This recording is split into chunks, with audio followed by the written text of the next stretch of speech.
let's say you've had these conversations with your child, and now what can you help your child to do?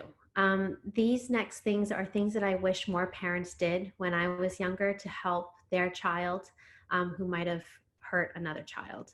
And the work is twofold. The first is work within themselves, and you could help them do that as their parent. And the other is then, of course, taking care of that child whom they hurt. And so, as parents, it's all well and good to help our kids see and understand the separation between the deed from the doer, right? We all are human, we're all going to make mistakes, but some of our mistakes can deeply hurt others. And so, regardless of intention, it is so important that we help our kids to take full responsibility for their words or actions. And to borrow the words of my kindergartners, it would not be fair if we as parents just say, I'm sorry. It has to be more than that.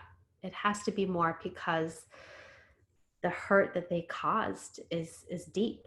And so what you could help your child to do is to take the time to learn more about the history of the words that they may have used, or to really take the time to consider and understand why their actions were so dehumanizing. And of course, that we're not going to put that responsibility on the person whom they harmed, but that there's plenty of resources out there to help in that kind of work.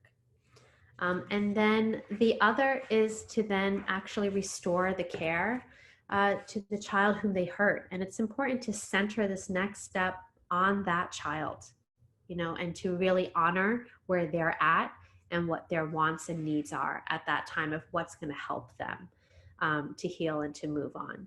And so it's your child's role to listen, to really just listen and own their part and to apologize. And again, this is where parents a lot of times stop and think that, after I'm sorry, it's all good. But what we could help our children to do is to take that extra step. And this extra step is going to feel hard for your child, likely, but we have to remember how much harder it was for that other child on the receiving end.